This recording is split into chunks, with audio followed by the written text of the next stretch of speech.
So this is my 1911. It's a Kimber TLE. It's been highly modified. Basically, all the Kimber MIM parts have been replaced with various custom forged and milled out steel parts. I have a Murr's custom mainspring housing, which is made off of a Smith & Alexander mainspring housing. I have the Strider gunner grips, and actually the mainspring housing has the same texture as the grips, so it's matched that. It's a checkered front strap. It's a 3.5 pound trigger that I have set, so there's minimal reset. I still have the standard Kimber grip safety. I was going to put a Wilson Combat one on, but it doesn't bother me enough to make a big difference. For sights, I have Yost Bonnet's sights, right, which are kind of like a Heine straight eights, where you have a little tritium front and rear orb. So you just make a figure 8 in slow light conditions. It's a lot easier and faster to use than using 3-dot night sights. If you shoot two exact same guns, one with 3-dot night sights and one with straight 8 style sights, you're going to see on a shot timer that you're going to shoot faster in low light using straight 8s than you are with 3 dots.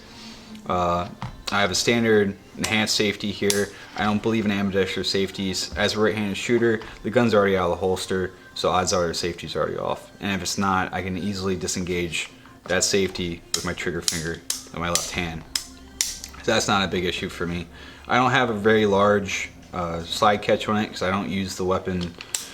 I don't utilize that to drop the slide forward. The only time I ever use it is to administratively lock the slide lever. Otherwise, when I load magazine, I just overhand technique to load my weapon. Because I'm going to have to do that to initially load the weapon. I'm going to have to grab the slide to clear stoppage. So when I just have the same system all the time for both loading, clearing malfunctions, and also for reloading, doing a speed reload. I have a Streamlight TLR1 light on it.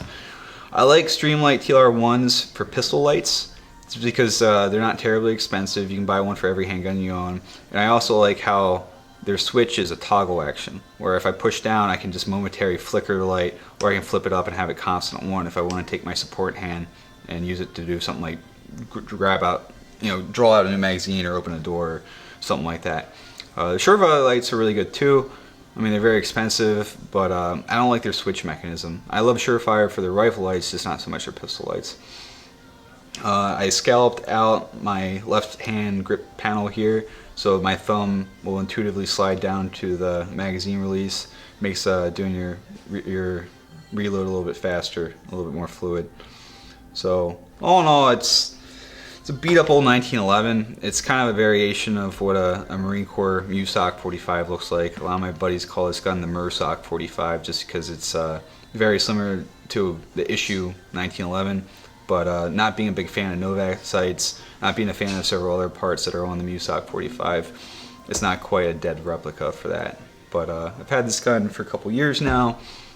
I have about 10,000 rounds for it. I change the springs out every 2,000 rounds with Wolf brand springs just to keep the weapon in good operating order. I use white lithium grease to lubricate the rails, and I mean I take care of it. It's got quite a bit of holster wear, and I'm pretty rough on my guns, but I've had very few failures with this weapon over the last couple of years.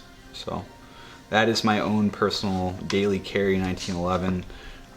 The reason why I carry a 1911 most of the time is just because my first full-size handgun was a GI 1911. I got it when I was 17 years old, and I've been shooting 1911 for over a decade now.